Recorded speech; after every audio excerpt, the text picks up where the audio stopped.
Hello friends, आज मैं butter नान बना रही हूँ और बटर नान आप घर पर बड़ी ही आसानी से तवे पर बना सकते हैं। चलिए बनाते हैं।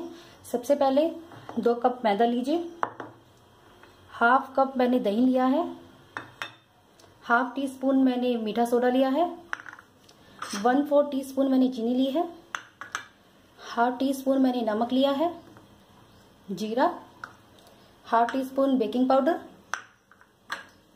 बटर, हरा धनिया और रिफाइंड। चलिए बनाते हैं।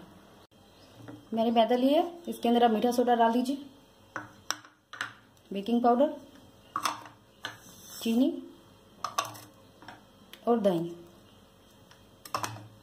हाफ टी स्पून अब इसमें नमक।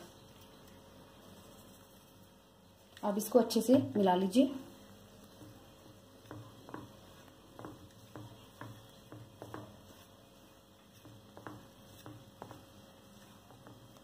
वन टेबल स्पून आप इसमें ऑयल डाल दीजिए। अब इसको आप अच्छे से मिक्स कर लीजिए।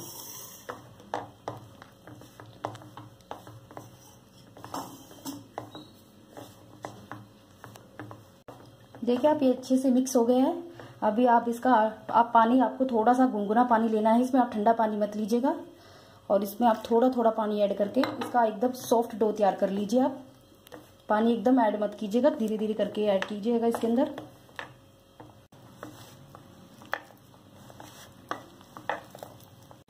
देखिए हमारा डो तैयार है और इसको आप में ज़्यादा पानी यूज़ नहीं हुआ है, इसमें हमारा 100 ml तक ही पानी यूज़ हुआ है। अभी आप थोड़ा सा हाथ में ऑयल लेकर इसको अच्छे से 5 मिनट तक मसल कर चिकना कर लीजिए आटे को। देखिए हमने अच्छे से मसल लिया। देखना हमारा आटा एकदम चिकना हो गया है और सॉफ्ट भी। अब इसके आप ऊपर से थोड़ा सा ऑयल लगाकर आप आटे को ढककर 4 घंटे के लिए रख दीजिए। हमारा आटा एकदम सेट हो जाएगा। देखिए हमारे 4 घंटे हो गए हैं। अब इसके अंदर आप 1 टीस्पून आप ऑयल डाल दीजिए और अच्छे से इसको मिला लीजिए आटे में। अच्छे से मसल लीजिए आटे को आप।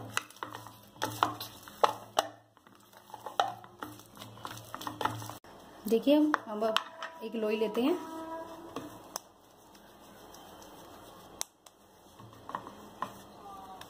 अब आप सूखा आटा लीजिए, इसमें सूखे आटे से इसको बेलिए। आप इसको या ओवल शेप में कीजिए या राउंड। मैं ओवल शेप में इसको बेल रही हूँ नान को। और इसको आपको बिल्कुल पतला नहीं बेलना है, रोटी की तरह। जैसे हमारा पराठा रहता है ना, थोड़ा सा मोटा, वैसे बेलिए इसको। अब इसके अंदर थोड़ा सा हम जीरा डाल देते हैं। ये देखने में भी अच्छा लगता है और खाने में भी इसका टेस्ट आता है। और थोड़ा सा आप हरा धनिया डाल दीजिए और इसको आप दबा के थोड़ा सा और आप इसको बेल दीजिए।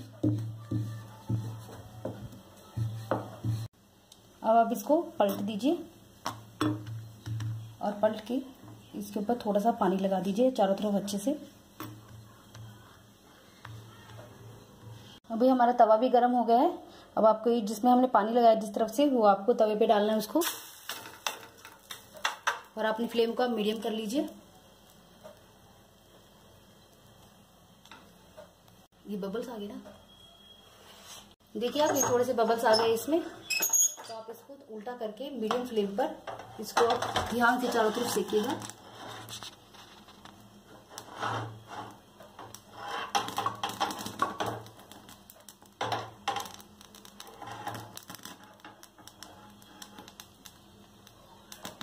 देखिए ये हमारा हो गया है। अभी हम इसको उतारते हैं। देखिए हमारा अच्छे से बहुत अच्छा सीख चुका है। अब इसमें प्लेट में निकालते हैं और इसके आप बटर लगा दीजिए। आप दूसरा नान भी ऐसे ही बेल लीजिए ओवल शेप में, जैसे हमने पहला बेला था। देखिए हमने बेल लिया है। अब इसको हम पलट देते हैं। तो पीछे से हम इसको पानी लगा देते हैं पीछे की तरफ।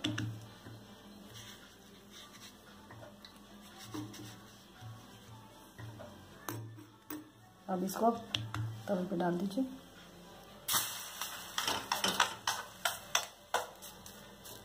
और आप अपनी फ्लेम को मीडियम ही फ्लेम रखिएगा। देखिए अब इस पे बबल से आ गए हैं। अभी हम इसको तवे को उल्टा करके मीडियम फ्लेम पर इसको चारों तरफ से सेक लेते हैं। देखिए हमारा सीख चुका है आगे से। अभी हम उतार लेते हैं इसको। देखिए पीछे से कितना अच्छा कलर आया है। अब इस पे आप बटर लगा दीजिए।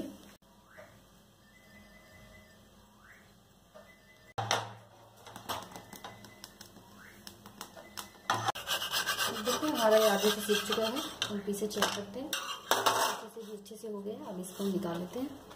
देखिए आप हमारे नान तैयार हैं और इसको मैंने दाल मखनी के साथ सर्व किया है। आप इसे किसी भी पनीर की सब्जी के साथ खा सकते हैं। यदि आपको मेरी रेसिपी पसंद आई हो इसे लाइक कीजिए और मेरे चैनल को सब्सक्राइब करना ना भूलिएगा। मिलते हैं अगली रेसिपी के साथ। धन्यवाद।